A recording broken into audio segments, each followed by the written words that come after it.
All right. All right, everybody. So it's 7:05. We're going to start as close to on time as possible. First, I want to say thank you and welcome to all of you for joining us today for our first Youth Services Committee meeting for the fall 2022 year. So I'm happy to see all of you that have joined and that will be here and that will be actively participating to make our community for the youth better than ever. So I'm a type of person, I love to start with fun little icebreakers. So the icebreaker today is 2 truths and a lie. You're going to tell us 3 things. Out of the 3 things, 2 is true, 1 is a lie. And we got to guess which one is the lie. All right. So I'm going to ask someone, I'm going to ask Denisha. I'm gonna ask if you could start three things, 2 truths, 1 lie. I'm the second child for my mother. Uh-huh. I have 3 kids. And my name is Denisha. Okay. You gonna say Denisha like we not gonna know that's the truth. All right. Luana, which one you think is the lie? Maybe have 3 kids. Denisha, you gotta tell her. You're on mute. 3 kids. 3 kids is a lie. And Luana, your turn. What's your two truths and a lie? Oh my gosh. Lived on Hawthorne Street all my life.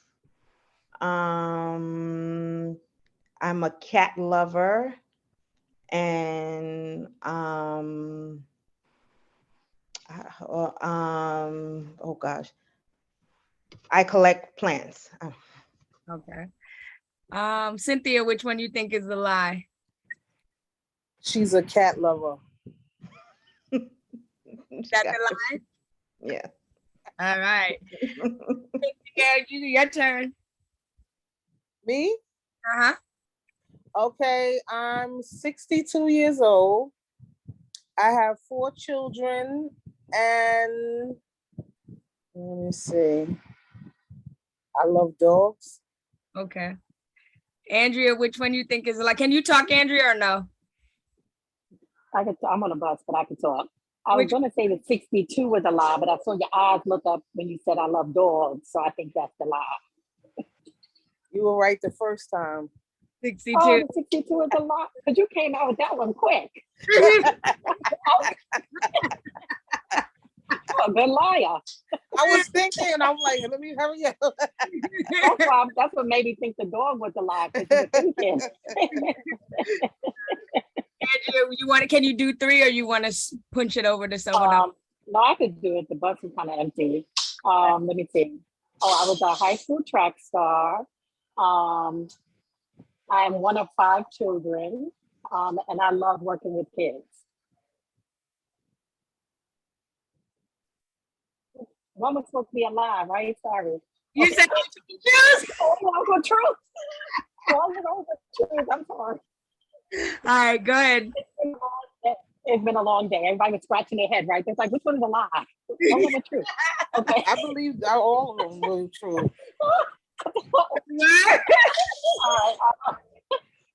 Okay. I have 99% accuracy on Wordle with almost 100 words solved. I am an only girl child. And I love working with kids. I know which one's true, so I can't guess. Noel, what's the answer?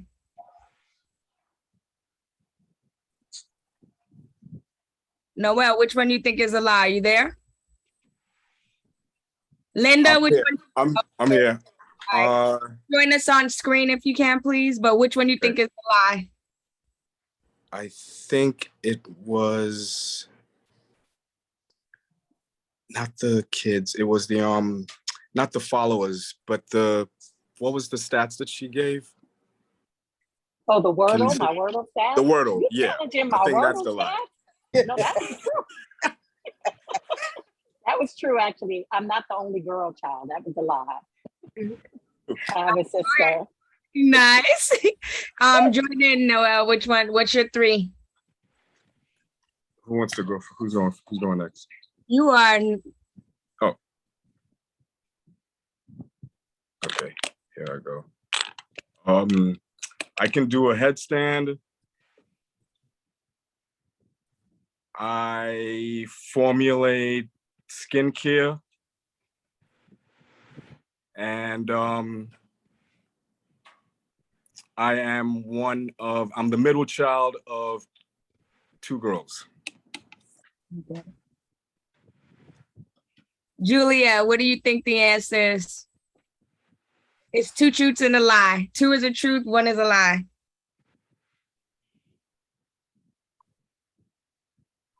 I will punch over to Linda. Which one you think is the lie, Linda? Standing on his head. That Nope, is a that's the truth. loves to tell people. He loves telling people he can do that headstand. Which one's the lie? The skincare? No, I have three other siblings. Okay. Gotcha. Is Julie, are you there? All right. Linda, do your three. Okay. I like cats. I like dogs. And I'm a nature lover. So we know one of them two, cat or dog. I don't know if she a dog, cat person. Or She does looks more like a dog person to me. she looks more like, so she's saying you don't like cats, Linda. That's the lie. All right. So Dante, you joining in? Sure. Let's see. I have three sisters. I'm an Eagle Scout, and I was All-State in basketball in high school. I'm gonna say basketball.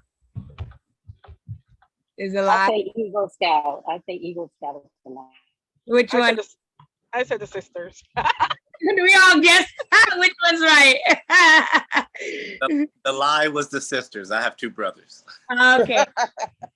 I think down to it, to be honest, I think it was a little because I knew that. All right. Thank you, everybody. All right. So we're gonna get started. I'm gonna bring up the agenda. All right. So thank you for coming. Now, I guess before we start, is it possible for anybody to be the note taker? I cannot take notes while I talk. I will not do a good job. Anybody?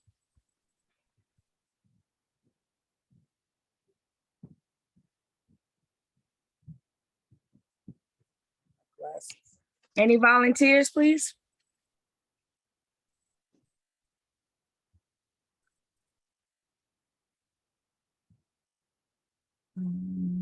Denisha, Yes, so, is it be possible for you to take notes tonight? okay, hold on 1 second. Let me get a book and a paper. All right, A book and a pen. all right.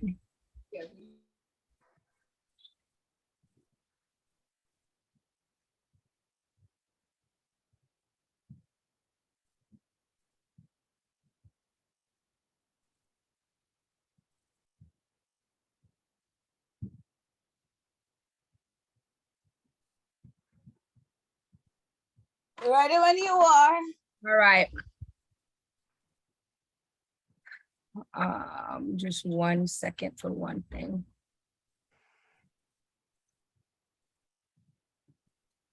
As people continue to come on, I'll continue to enter them. All So right, you don't have to worry about that. all right, great, thank you. No problem. All right. So For us, just to start with introductions really quick, are people comfortable with just doing a quick introduction of who you are and why are you a part of joining the Youth Services Committee? And we could just popcorn it. When you say your answer, then just throw it to somebody else. I'm gonna start with Lawana.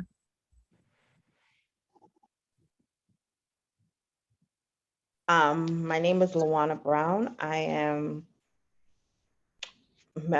live in the neighborhood, and the reason why I decided to join the youth services part, because I believe that, you know, we need more resources for youths in the neighborhoods, you know, to make decisions whether they want to do college, trade school, or, you know, just get them from hanging out in the street so much Okay. and push them into a direction that will best suit them. Okay. All right, popcorn it to somebody. Let me go into view. Let's see. Linda? Yes, I could. My name is Linda Watson Lord. I've been a resident of Crown Heights for over 25, 26 years. I'm a member of St. Gabriel's Episcopal Church. I've been on the youth committee from the time I joined the board 2 years or so ago. Yes, like the previous speaker, youth services and youth ministry is my lifelong ministry. I've always been involved with, oh, cool. Oh, no, I'm sorry. I've always been involved in the development of youth and anything that, you know, that's available or any way that I could assist in any youth ministry. I do that. For years, I was the youth minister for the whole complete Episcopal Church in the Diocese of Long Island. They call me a professional youth leader, which I don't mind. So I think youth ministries really is my space to be. And I'm the secretary of CB9. Okay. Popcorn it to the next person. Cynthia Rose. Hi, good evening. My name is Cynthia Rose. I've lived in Crown Heights for over 40 years, and I was a foster mom for a long amount of years, and I always work with youth, from mainly teenagers.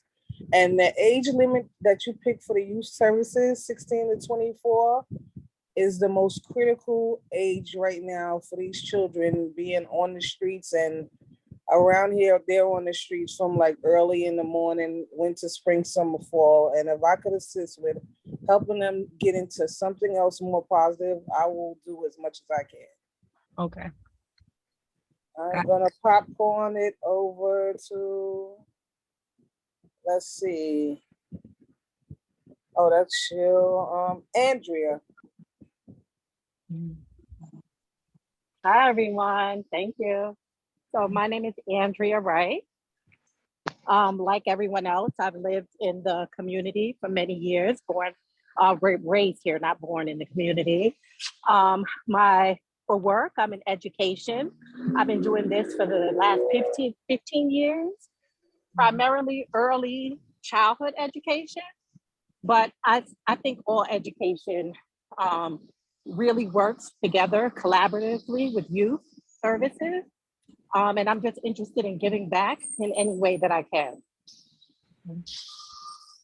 Let me see, I have to go to view to popcorn it.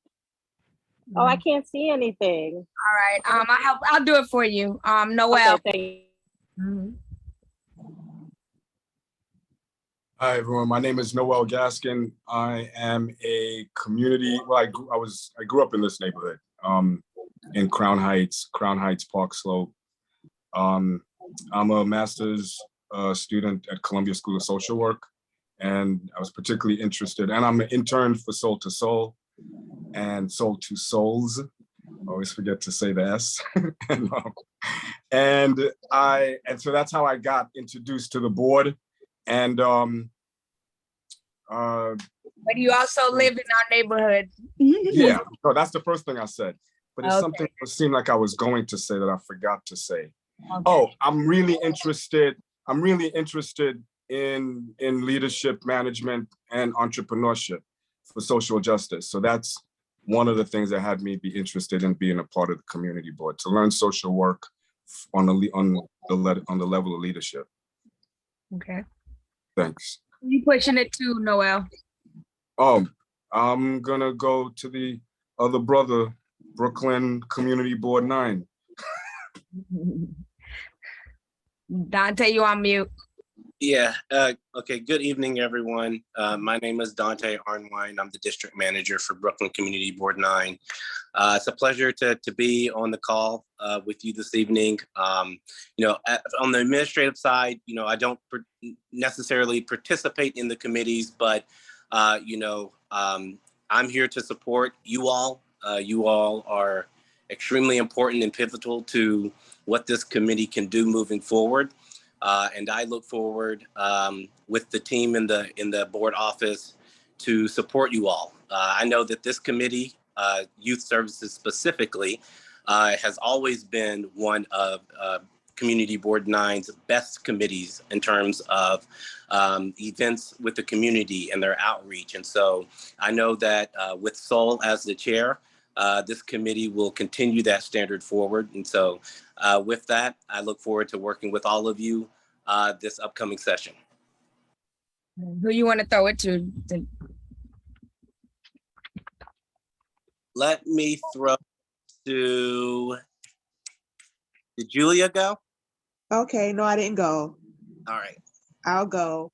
My name is Julia Jones. I am an intern with Souls to Souls. I've worked with youth since I was a teenager, and I volunteer with the youth, and I'm interested in how the community board works and operates. I'm going to popcorn it to DB.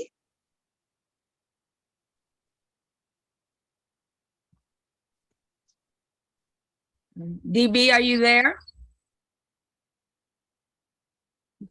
All right. Linda spoke.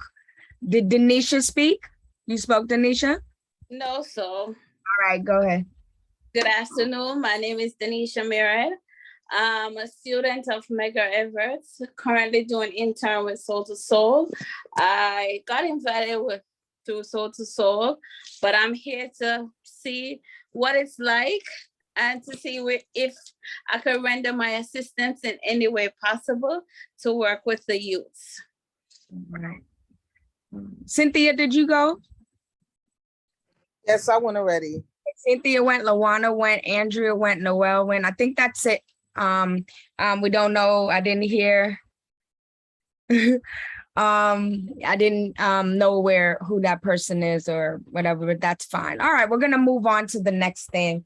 So just wanted to talk a little bit about what Youth Services Committee is. So as the official paperwork says, we want to engage youth, parents, concerned citizens, school-based community organizations, and governmental agencies to address the concerns and needs of young people across the district, identify training and employment opportunities for young adults, identify enrichment programs and activities for the youth of the district, and identify support services.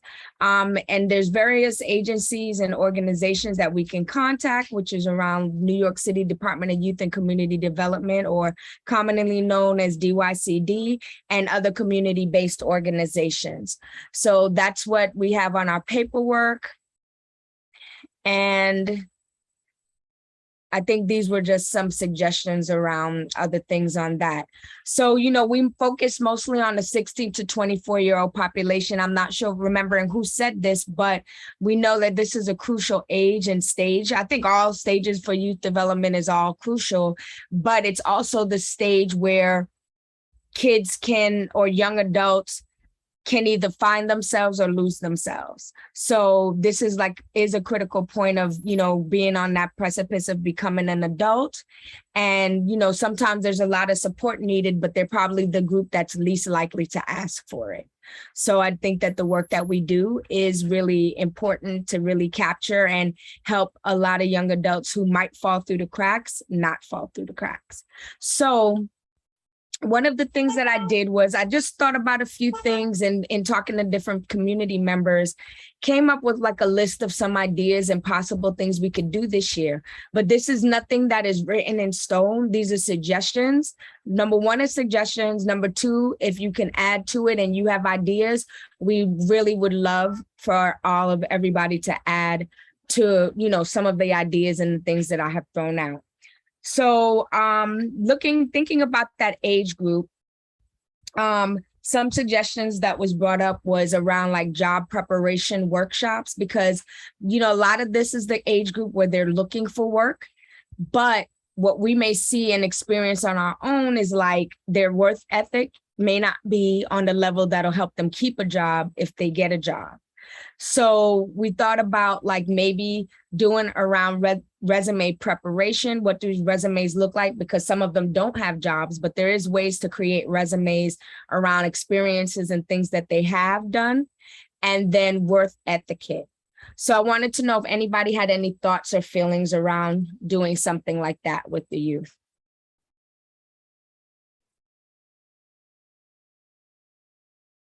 I agree with the resume, definitely, and especially now there are like programs that can actually help with them putting their resume together, making them with resume more appealing to employees. Maybe also we can, because there's so many different so many different type of businesses. It just doesn't have to be the service industry. Like I have a background in merchandising, like in fashion. So, just seeing what they have an interest in. But I think the resume is a good start. All right. Another idea that came around was to possibly do like a family, youth, and fun day in the park. We know that a lot of the time there's disconnect between parents and their young people at that age range, especially when they start to become teenagers, you have that more rebellious stage and parents may be trying to connect and having a hard time. But thinking about possibly having a day where it's kind of like taking the adult back to being a kid and taking the kid as to connecting with their parents in a different way. So for example, like doing a 3-legged race and, fun activity, playing a basketball game together, parents against kids, or maybe they're on the same team. We could do double dutch, hopscotch, all of those fun games that we did that probably maybe you don't even know if kids know these games now because it's the age of video games, but thinking about having a day where they can have a lot of fun. Also, like maybe doing like a little youth film festival in the park. So we're thinking of like Robert McNair Park, and setting up like a big screen, putting out there. No, with our organization, the Youth Create Film, but there's other organizations doing similar things too. So they could like show the type of things that young people are doing and expressing themselves through film. And we could show that during the time. And perhaps we can work to get donated prizes like laptops, iPads, TV, and also incorporate like a talent show. So if they rap, if they sing, if they dance, they could perform that day. And the parents can also jump in and we could do karaoke, just making it basically a really fun day for families to enjoy themselves. So wanted to kind of think about what that would look like and what are your thoughts around that suggestion? I think that's one of the most wonderful suggestions I've seen in our community for a long time.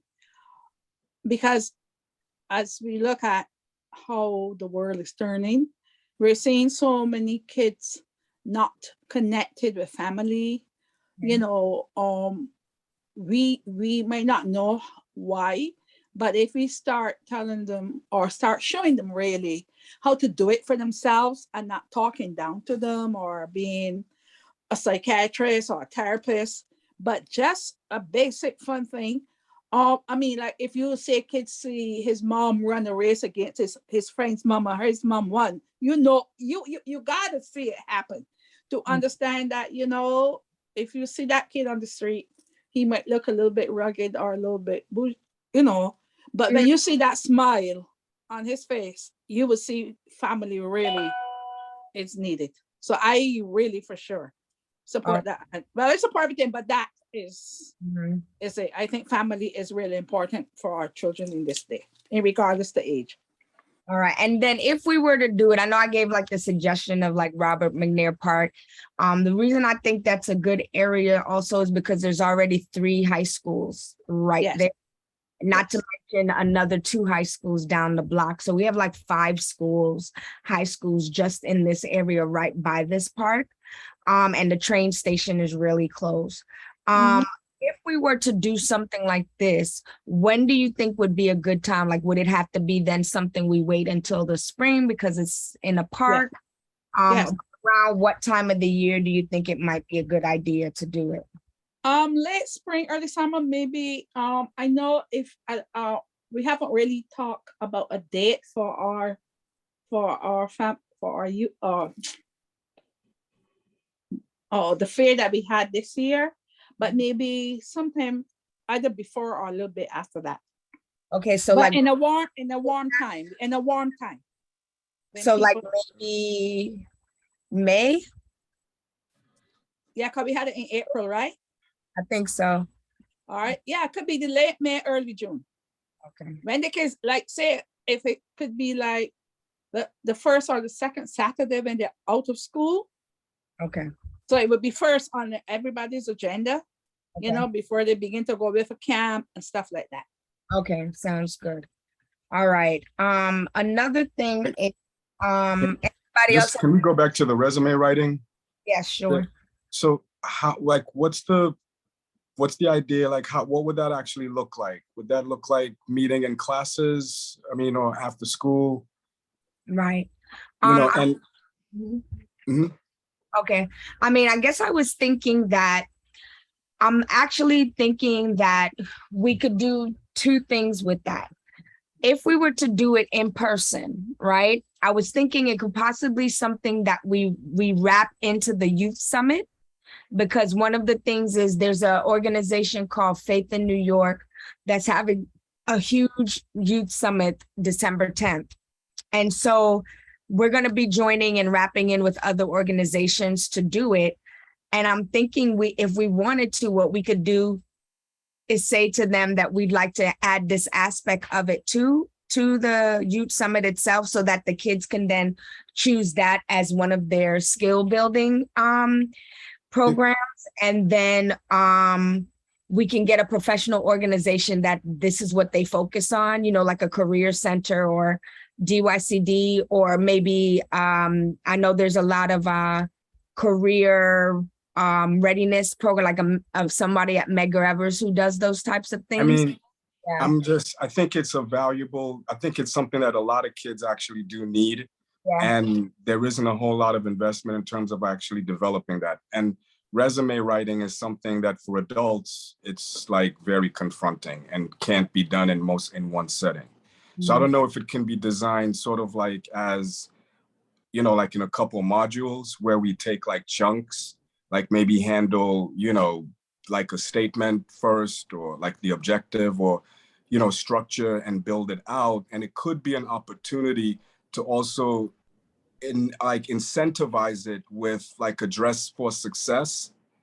So they get fashion skills and professional dress as a way to show up, because it could look like school, like more learning, like more like another English class. And to have it not look like that, maybe we could do things around image, maybe incorporate the importance of financial literacy, what is professional, like tie-tying, for guys, skincare for women, like, what does, like professional makeup, like color choices. So those sort of things that would actually maybe bring them out and take their resume writing really seriously. You're right, Noel. I agree. When I do my confirmation class, at the end of my confirmation class, I have a session, a whole day session with the children. Exactly that. We tell the girls how to dress, the boys how to do their tie, how to be clean, how to, when you are ready to go off out in the world. And we do a small resume thing, like, we give them like a shell with a little description that helps them. Because, nowadays everybody go on the internet and they find samples and they make them. So it's not as in-depth as we used to be before. But you're right. I like that idea, and it's very, very good.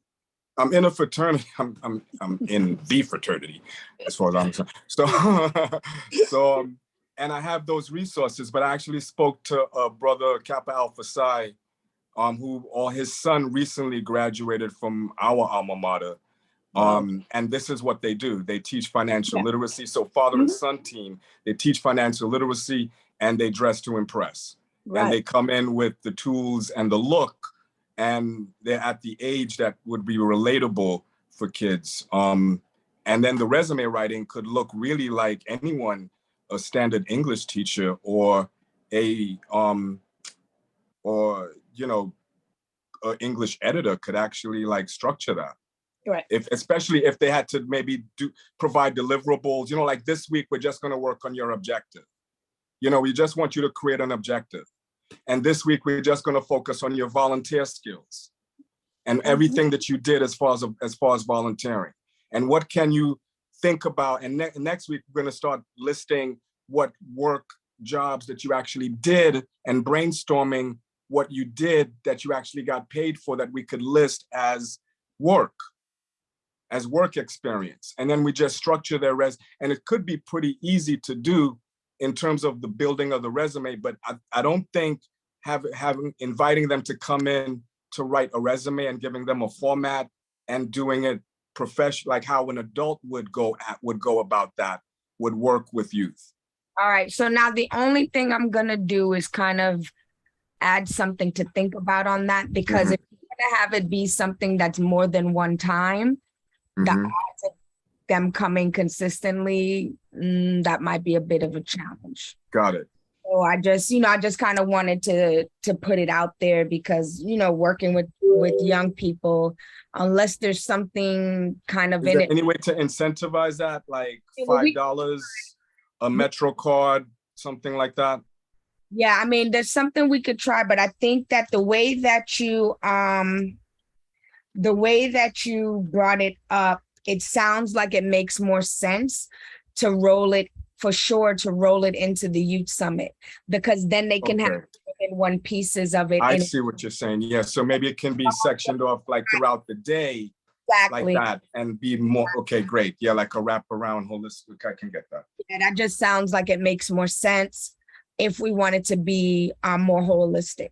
Okay. All right, so I like the ideas, but I think that that's the best way. I don't think it's going to be as effective if we're going to expect them to come more than once. Okay. All right. So we, maybe the goal can be at the end of it, they have some kind of resume or at least an outline right. They get more information in as they're getting ready to look at jobs.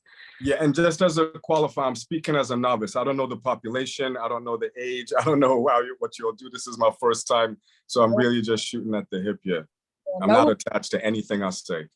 Nobody's judging. It's all good. All right. So with Fate in New York, so they are having a youth summit so basically I feel like based on what we talked about, that the job preparation, the financial literacy, dress for success, how to tie a tie, all of these things may be aspects that we'd want to add to making it our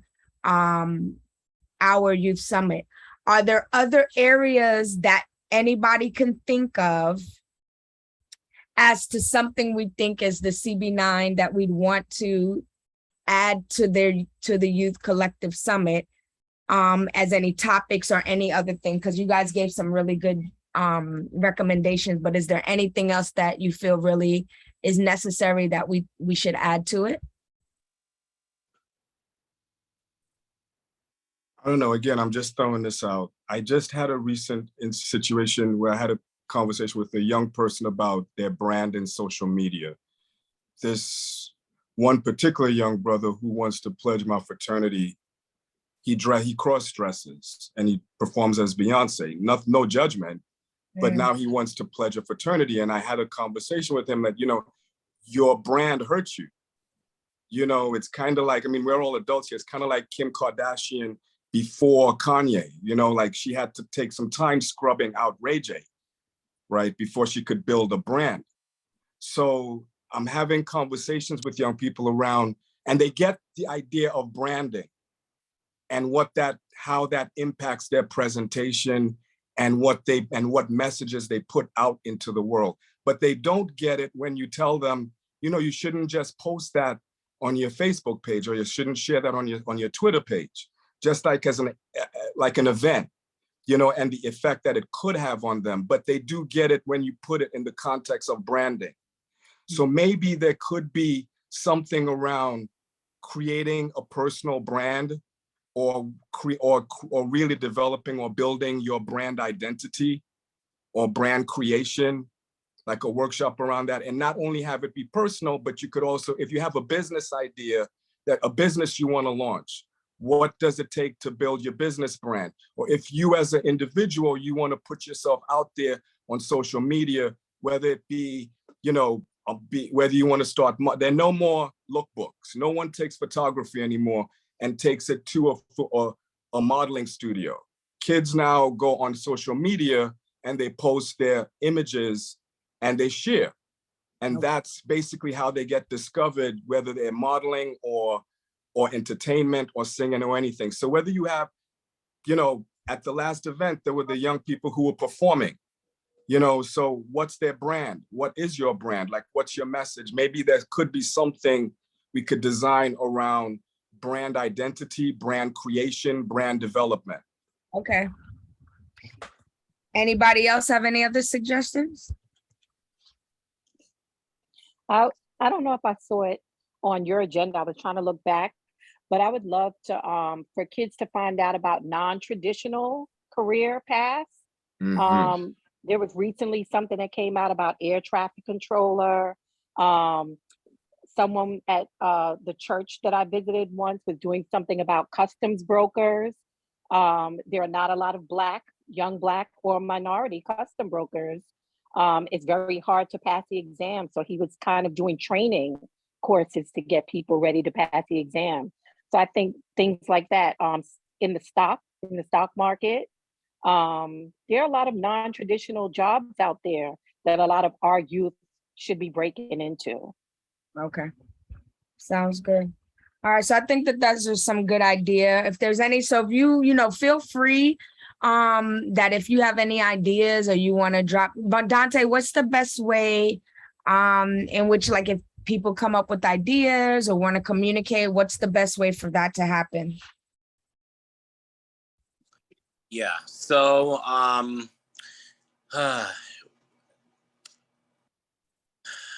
have to be strategic about it, and I'll explain to the committee why. Private information is something that we hold in the office. So your email addresses, your addresses, especially board members.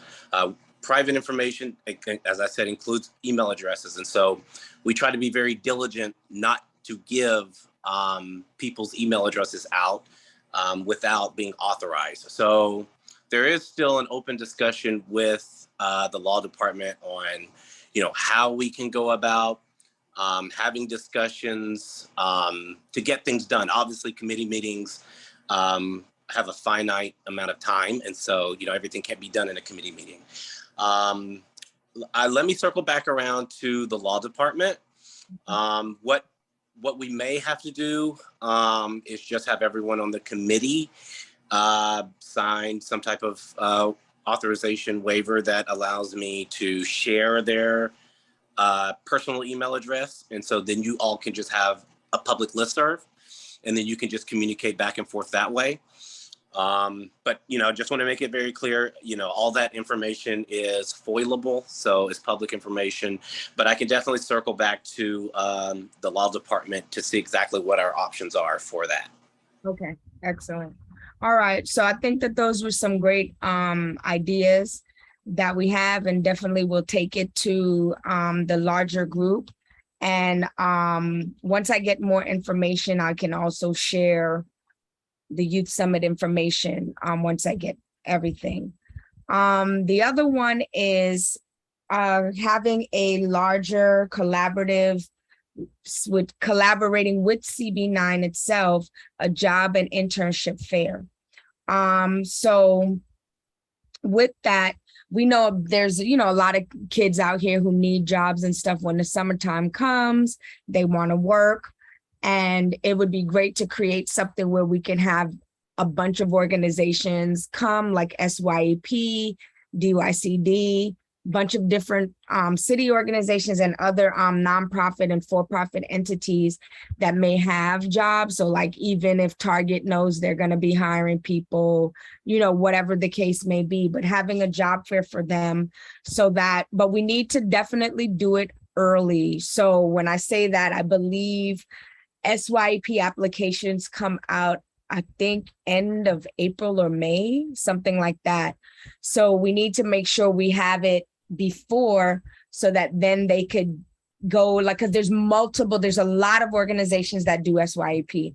So if we had the fair, they could be there and kids can start signing up and at least begin the process. It's too much for them to do it one sitting like that, because there's a lot of documentations needed, but we can do it where they can connect with the organizations right on the spot, and then they can have that dialogue so that they can get something. What do people think and feel about that? And I know I proposed, I believe, like an early April would kind of make sense, because it'd be close to when SYEP applications and stuff, or I think that's when SYEP applications come out. What are people's thoughts around that? I think it's a great idea, and you're correct.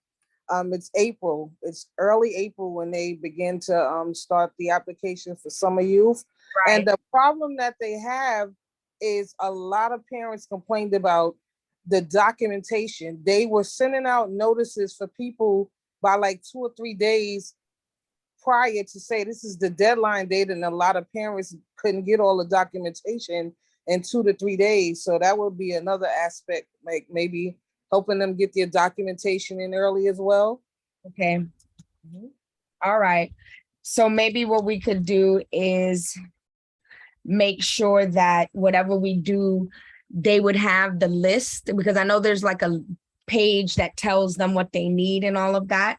So we ask them, the organizations who provide it, come early, bring all of the stuff that they need. So then parents and everybody will know early and they can start applying, because I think it is a lottery, I believe, type of situation, but there is priority to certain types of young people. So I know like priority is like if they're foster kids or they have any housing issues, or I believe, I don't know, I don't want to say low income, but they have, a couple of different criterias.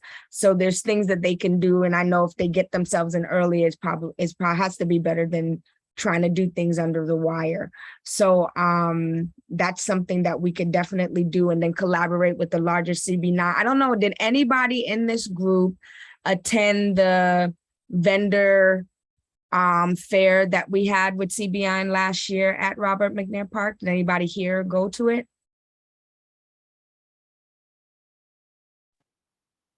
Linda, you was there, right? Wasn't you there, Linda? I know Dante, because Dante helped preparing. But were you there, Linda? Yeah, I think I was muted. Yes, I was. Okay. Yeah. And what was your experience and what was that like? Because we had, Dante, how many vendors did we have there that day? 4 to something? Yeah, around 45, I believe. Right. Yeah. I remember the tables were a lot.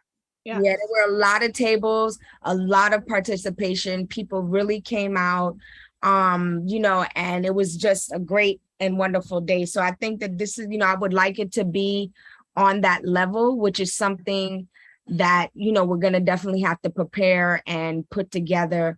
And then I guess Dante, I know we had started with like making sure we created a spreadsheet of the organizations we would reach out to. So people gave like suggestions, but some of it may require some research as to, oh, who does this or who does that? How can we reach out to them? Not on here, but something I added into something I put on my own agenda that I was thinking about was like, if we're strategic about inviting particular speakers from some of these entities, then it gives us access into those areas that they're expertise in and would probably help. So like if we're inviting speakers from DYCD or Department of Youth and Community Development, we're inviting superintendents and other people, then that also would then give us access to, hey, who should we reach out to for this? DYCD would be like a major avenue because so many people get the grants to provide these services through DYCD. So DYCD would then be like, oh, there's 10 organizations I can tell you off the top that does this, and they're who you should reach out to.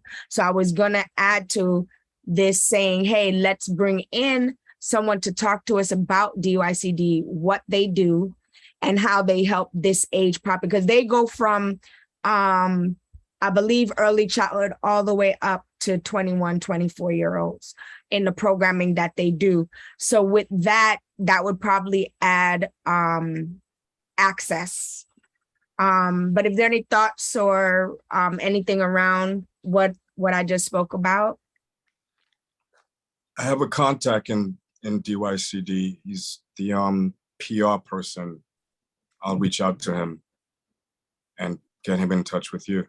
Okay, that's great because they're actually pretty hard to get a hold of. Yeah. Because I've left multiple messages and I haven't gotten any call back yet. No That's worries. and is the best way. Yeah. Yeah. And then I was thinking to invite the superintendent of the district. I know that's Miss Superintendent Lindsay. And I had a question though, Dante, because I know Lindsay is the superintendent for this area, right? But she says she only oversees one high school, but there's way more than one high school in our community board area. So I'm a little confused about how that works because just alone, you have 4 schools in Prospect Heights. You have Clara Barton, you have W.E.B. Du Bois, you have a bunch of, but what are they falling under and aren't they a part of CB9 too? Right. Huh. That's interesting. It is.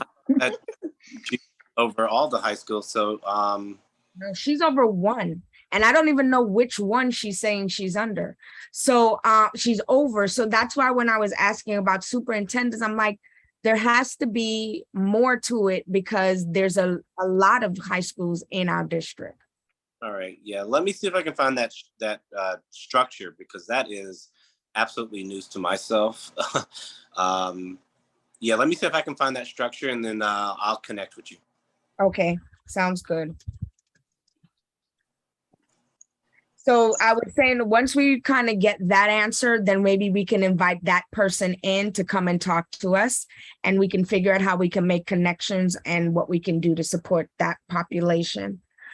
The next one is the HBCU college tour. That's something that we're working with through Soul to Souls and a couple of collaborations with Medgar Evers College, Good Shepherd Services, working to do that the spring break, April 10th to the 16th, from Brooklyn down to Atlanta, visiting 10 colleges.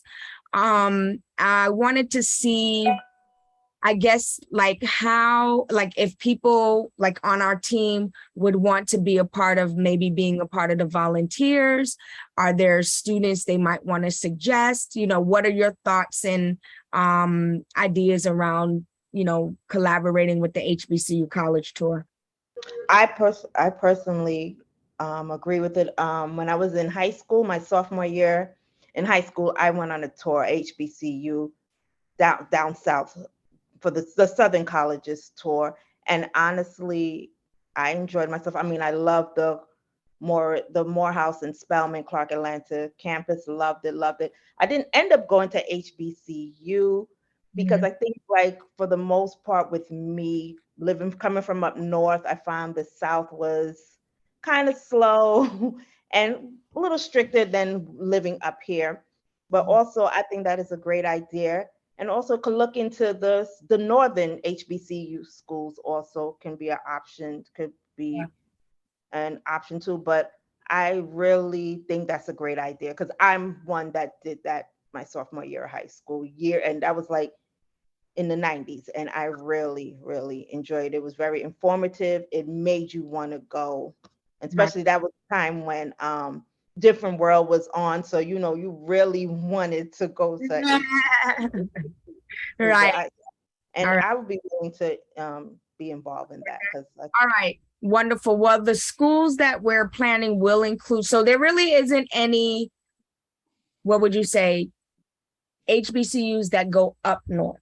They pretty much start close to around. I went to, I'm a baby of the HBCU. I went to the first HBCU, Cheney University in Pennsylvania. I believe that's where it starts because I don't know of any that come further up north. That's the What most. are you talking about? Like, you know, I don't know if like Hampton, Howard is on the Yeah, list. so yeah, exactly. So like, depends on what you consider down south, but like, Well, so it's Cheney, Hampton, Howard, not Howard, yeah, Cheney, Hampton, Howard, the Atlanta universities, Virginia State, and North Carolina A&T. So a couple of them, and then down to okay. Yeah, So, because with me, I went to Tennessee, Alabama, okay. Mississippi, and then Georgia. Those were the states I did the tour on. So I was real southern. Right. So yeah, it depends on, you know, what Yeah. fits for you. And every school, you know, has its own personality, energy, you know, focus and all of that. So definitely. Dante, I see your hand up. Yeah, so what I was gonna say is I found it. So District 17 also has high school superintendents, and the high school superintendent for Brooklyn South District 17 is Michael Prayer. Are you familiar with Michael Prayer? No, I don't know him. Yeah, Michael Prayer. This is on the DOE website. Yeah. Okay. Okay. Yeah. So Lindsay and him are basically the two for this area. Say that again. Superintendent Lindsay and him would be the two for this area then? Yeah, because that would be both 17. Yeah. Great. All right. Wonderful. I'll look into, well, I'll ask you guys to help get the information because, you know, you guys have more juice than me. All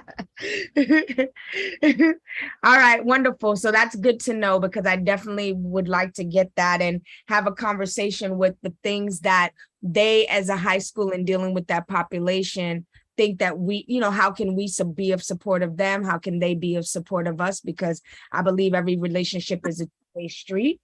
So that's something that I'll look into, what I can make happen before the next meeting. Then I have additional requests. I know eventually, so whatever we end up agreeing and really pursuing, we need to also start to think about how much things are going to cost. And so my thing is that we don't know what money is available.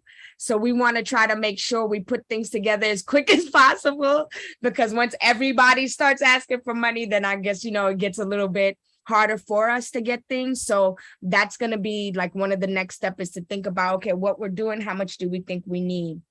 The other thing I'd like to offer up is for the next meeting, you know, we have two seats that are open.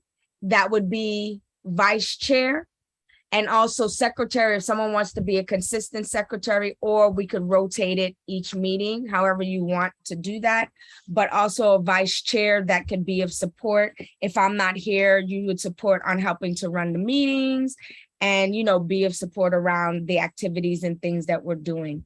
So those are like the main part of the agenda. So I know we have a half an hour, but before we do that, I don't want this to feel like it's just my suggestions that are there.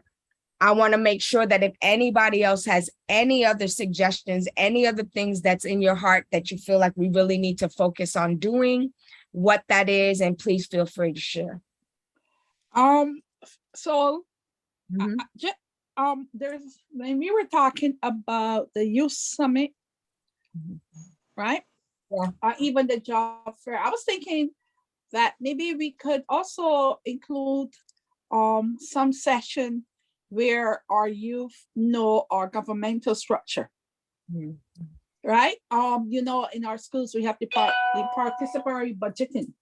And sometimes it's be the parents who does be out there, you know, putting the ideas of what they want into school and stuff. And maybe if we could even at one of our meetings invite somebody from that to come and to speak to our kids. Tell me what you mean when you say governmental structure. Well, actually, from, you know, how the government structure, from our mayor right down, people would just see names in the paper and don't exactly understand their stuff. And I think our children, our young people should be well aware who's who, what they do, instead of just using them in broad terms. Like a lot of grown-ups just use things in broad terms without understanding exactly what happened. So even for our own CB9 or even, you know, any other community boards, they will understand that they will want to join, no maybe until they're 30, 35, then to say, come on now, we will got 19-year-olds that want to join, 20-year-olds. So we got a structure of people going on to later time. All right. I think that's a good idea. And then I think that if we was to preface it in terms of like, look, you have these government people in government who are making decisions that affect you. What voice as a young person do you have in what people are deciding for you, and who's making those decisions? Because Exactly. meetings are open to the general public. But when you think there was a town hall for education that I ran to after my training session with my staff at Prospect Heights, there's never any youth at those meetings. All you go is just adults talking for kids. And we don't hear any of the kids' actual voice on what they say they need. So this is also an area in which we could talk about social justice and empowering yourself to have a voice in what decisions are constantly being made for young people.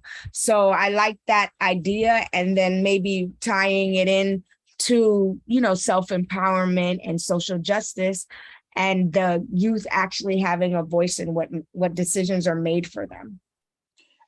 Right, and that could, even if we want to give up part of our, or even a night that's supposed to be our meeting night, we could do that, an online event, just conversations with them, invite them if we want to send out like a survey that they say what questions they want, so that when they come, we will be talking exactly. We wouldn't necessarily be lecturing and then ask them, do you have any questions? Because you know what's going to happen. Right. So that would not be something that we would need, you know, to put out, you know, that would not be so much work, because we have already got this night for our meetings. Right. We could ask on different extension of time, and it would be a Zoom, because we could get a survey to as much young people as we could, so that when they invite them, we know what they want to talk about. So that's the one thing that we could move off, so we know where they're going. Okay, I think that sounds great. Now, are you feeling like it, or open to like maybe this being something that we could do as a workshop in the Youth Summit, or are you wanting it to be a standalone activity? I'd rather be a standalone activity, for the simple reason that at the Youth Summit, there's so many things going on. They're looking to either choose to be here or choose to be there, right? If we have a conversation, we listen, and we know exactly what sort of events we want. We might be here thinking about, we need to teach them how to write a resume. When we got a conversation, everybody say, yeah, well, we already do that. It's on Google.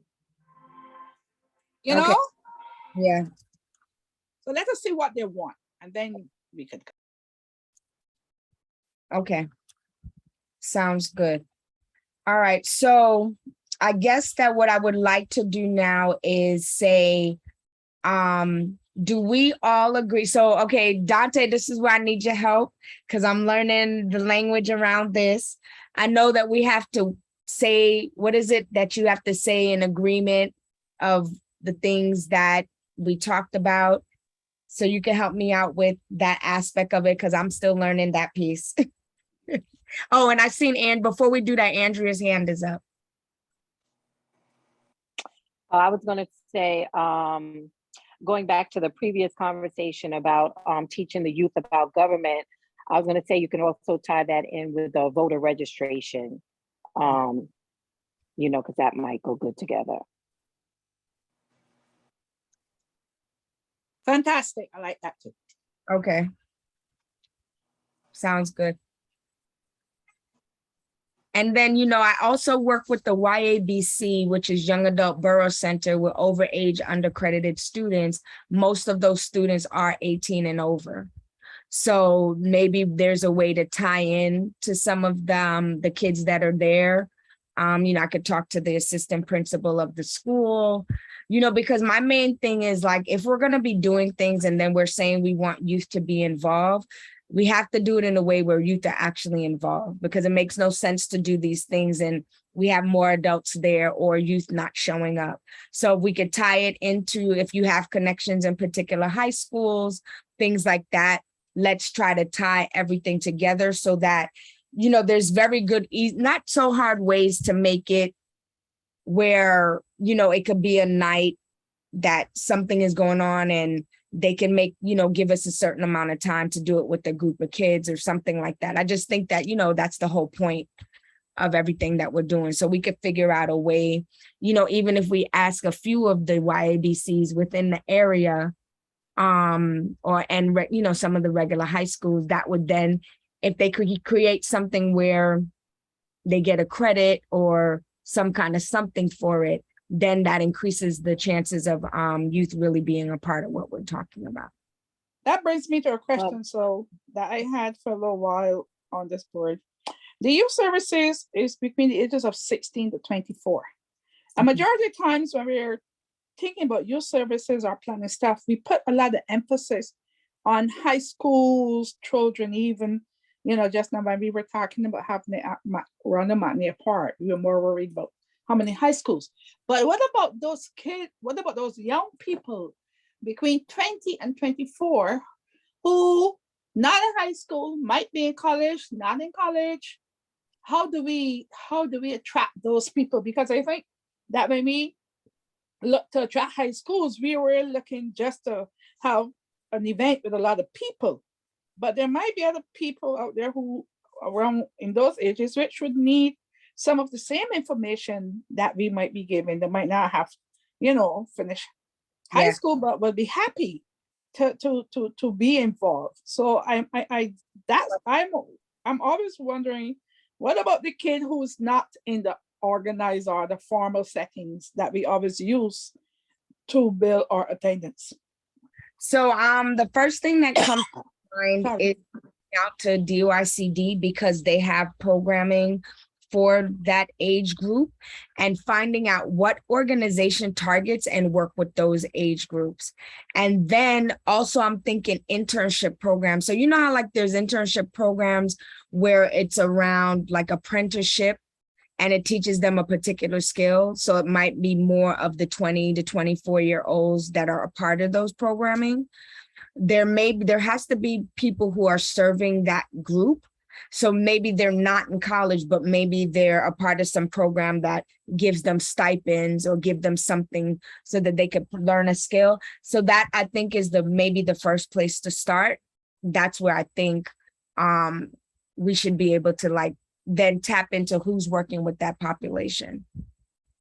That's a good point, though. I really like that you mentioned that. Also, Yeah.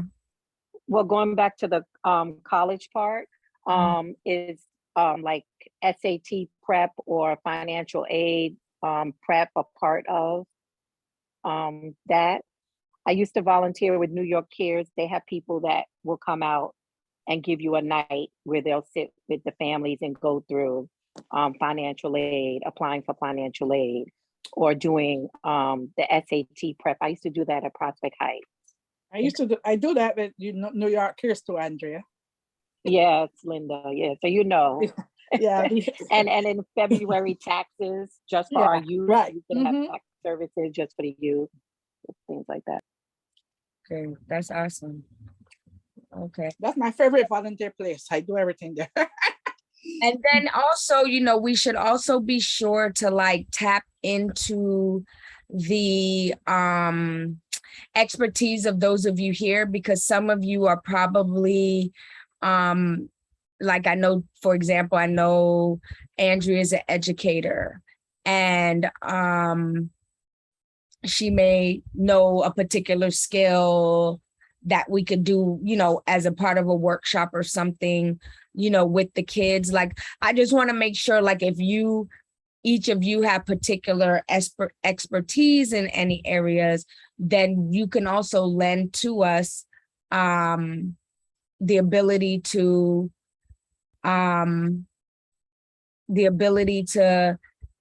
lead some workshops or do something, because then we may be looking for people to do things on the outside that you actually are already capable of doing from within our group.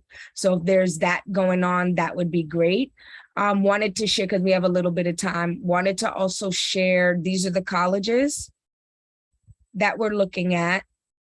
And before, one of the things I think is important, that if we're going to do stuff, oh, this is the wrong one. If we're going to do stuff, then I think it's important here it is. I think it's important that the youth who are going to be a part of our college tour, especially since we're trying to find money to pay for, for majority of it, then part of it is that mandatory for them to do college workshops. So I'm working with Medgar to get this approved so that we can do workshops that they have to come to once a month on Saturday. So there's a lot of areas and things in here. So if you have a background in, I've worked at colleges, why is going to college important? The difference between public and private. I mean, we can have people who come in from the colleges, but if you have areas of expertise, like if there's someone who's really good at teaching math, like when I did this before, we had a person who was good at teaching math. And the reason I say good was that the kids were like, I've gone to class 1,000,000 times and I couldn't understand this, but the way you explained it to me, I understood it. So there's ways to teach math that really can connect with kids. And then there's ways that kind of has disconnect. So, I'm just putting this out there because we have various things that we want to do and have the kids be ready. Because my goal with this tour is that every senior on the tour is accepted to multiple schools on the spot, because we can make sure that they have their books, their packets, and everything put together, and they could bring it. And all we're going to do is prep them on, how to present yourself and do what you need to do, and have admissions say, you know what, we're going to take these kids. And the goal should be every senior that's with us, they get accepted to at least one of the 10 schools. So, yeah. So that's basically it for me. So I guess I wanted to ask for everyone, with what we talked about, is the minutes approved and accepted by everybody? Is that correct? Am I doing this right, Dante? Actually, you don't need to do this process. Okay. If you're, well, let me ask this question. Are you ready to adjourn? Well, I think we should adjourn pretty soon. Is there any other areas that people want to talk about or want to build upon? Is that the whole agenda or that was just part of it? Because it's That's the whole agenda. oh, Yeah. I thought, oh, What's the matter, Lynn? no, I was talking about the agenda for the meeting. Oh, good. This is right. This is. Yeah, this is it. So we actually went through every, Linda, we gotta pace ourselves. but we only have 15 more minutes. You know, I don't know if you want to end a little early or if there's anything else you want to talk about. I guess my thought is, you know, what's a little bit challenging to me on this right now is that, okay, this is September. We look like we're going to have some lofty goals, right? In doing this, how then do we break up who can do what, figure all of these things out to be able to start to work on some of these things? And then is there anybody I guess, no, I did jump the gun because nobody really said if they were interested in being vice chair. Madam Chair, if I may. Yes. As it pertains to the vice chair, for folks on the call, the vice chair has to be a board member. Now, the secretary can be anyone. One of the good things about the secretary position is that we already have a template. So literally it's just plugging it in. As the chair had mentioned before, you know, it could be on a rotating basis. You get the template, you fill in the minutes, you put your name at the bottom and you send them into the board office. And then, you know, we clean it up to make sure it looks appropriate for the website, and that shows the reflection of the committee. I just wanted to say that if anyone was interested in those two positions. So I have the a follow-up question. Sorry, so I have a follow-up question. So me being in this committee does not mean that I'm a member of the board? Is that what you're saying? That you could be on the committee and not be a board member? That is And correct. if that's so, how do you become a board member? Yeah, so I'll do this a couple steps. There's a couple board members on this committee, and the chair obviously is a board member. Those individuals were appointed by the borough president at the recommendation of council members for our respective area. And so the way that you become a board member is that you submit an application to Borough Hall, not to the committee board. We don't handle that process.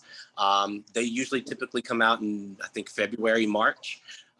You submit that application to Borough Hall, they review the applications, and then the borough president, again, at the recommendation of the council member for your respective area, they make the appointments to the board. Now, with our community board, you can also be a resident committee member, which means essentially we have like an application period prior to the start of the year. You submit your name, ask a couple of questions like what your expertise is, why you want to be on the board, so on and so forth. And then the chair of the board makes the appointments to each committee. So there are some people on this committee who the chair of the board, Fred Baptiste, appointed to the committee. Now, after the chair makes those appointments, typically in this, you know, at the gracious of the chair, relinquishes the appointment to the committees as a resident committee member to the chair of the specific committee. So if you're interested in being a resident committee member, you can have a conversation with the chair of the committee sole about, you know, becoming a voting member. So voting members are board members and resident committee members. And so that's kind of the difference in between. Both are voting members, but the responsibilities of a board member, they're required to serve on one committee and then also attend the general board meeting on the fourth Tuesday of the month. So there's some more responsibilities to that. So I guess just for clarification around that, with the vice chair, you're saying, because I thought that the vice chairs did not have to be board members, that they could be a resident member. Yeah. Yeah, well, so I actually, during this meeting, I looked at our bylaws, and it does say in the bylaws that the vice chair is appointed member of the board. Oh. Yeah. Appointed member of the board, or they? Say? So you said they're an appointed member of the board, so they do have to actually be official board members. That is correct, yes. Okay. Yeah. And I think that would be clear. So, because just in case that the chair cannot make the meeting to do the reporting at the executive or otherwise, then the board member is already there. Yeah. else came in? So how many in this group is official board members outside of myself? Linda, I know you are, right? Yeah, on the top of the agenda, we always put board members. So John Beckles Jr., Linda Watson Lord, and yourself are the official members of the committee. And then the other members below are resident members who also count for the quorum for your. Okay. So John or Linda, are either of you interested in possibly being vice chair? And we didn't get to meet you, John. You're just jumping in, showing us your beautiful face, and we didn't get to meet you. You didn't get to do your 2 truths and a lie with us, but would either of you be interested in vice chairing? Oh, he came off? Oh, there he is. Okay. What is the, what would be the details for the job description of being a vice chair? Basically, it's just being of support of the committee. Let's say that if I don't come, let's say 1 month happens and I can't be here to run it, you would basically do what I'm doing and help to run the meeting. And then if we have particular duties and things within the committees that need to be done, you would help take on some of the responsibilities of, whatever we decide. If there's like, let's say it's like, oh, well, so we'll get Family Fun and Youth Day going. But the job and internship fair, the vice chair will be more over making sure all of the pieces happen. Something to that effect. You split up some of the duties. Okay. Is that correct, Dante? Did I explain that right? Yes, that was a fine, explanation of it. And I'm asking guys because this is my first time chairing and I just want to make sure I'm doing things right. You're doing a great job. Thank you. So John or Linda, what about you? You there with us, Linda? Doesn't sound like she's here. All right, so, Yeah, I'm here. oh, okay. Yeah, it's not John. I know you're I've seen you on another committee. Is it before? But I don't see you really much. I see your name, but I don't see you much at board meetings having to say. So I was just wondering if you would love to, move a little bit in this committee. I've been on here for a while. No, I wasn't. So, I was on another committee. That's why I wasn't on the. right, I know. Yes. That's why you probably never seen my name. I was on economic development. Right, I know, because that's where I see you majority times. Very quiet. All right, well, John, what do you think? You want to try it this time? Yeah, sure. I don't mind helping out. I don't mind trying it. Okay, so you will be the vice chair. Okay, settle. So Okay. I like how Linda did that. I was like, let me keep quiet on that one. I'm sorry, that's the politician in me. I'm sorry. No, I do believe we still have to go through a voting process, right? Yes. Yeah, that's correct. It can be very quick and very fast. Essentially, all you need to do is, as you already mentioned, the positions, you can open up the floor for nominations for vice chair, and then make a 1 call, a 2 call. And when you're satisfied, close it, and then take the vote. And then if there are no nays on the specific vote, you can always motion that this vote be unanimous, because there were no nays, and that this vote has the full support of the committee. And then your vote would be done for that position. Oh, okay. Well, it sounds good to me. I mean, do we want to do this now or do we want to wait till next month, John? I'm ready. Hey. Okay. All right. So listen, I'm ready to, how do people feel about just doing it now, everybody? That's fine. That's fine. All right. Yeah, that's just fine. All right. So I'd like to put out a motion to have nominations for vice chair. We have one person running, which is John Beckles and Jr. and wanting to nominate him for the position of vice chair. How many, what is it? Not nay, what's the acceptance? I second the motion before you vote. Thank you, thank you. Okay, second, the motion has been seconded, and I'm sorry, Dante, what is it that you say when you're in agreement with it? My mind is missing the word. No, it's no problem. So I, just from the conversation, it sounds like he accepted that nomination. So what I would recommend is just asking, is there anyone else? And then if not, close the nomination and then ask for a vote. Okay, so is anyone else interested? Okay, no response.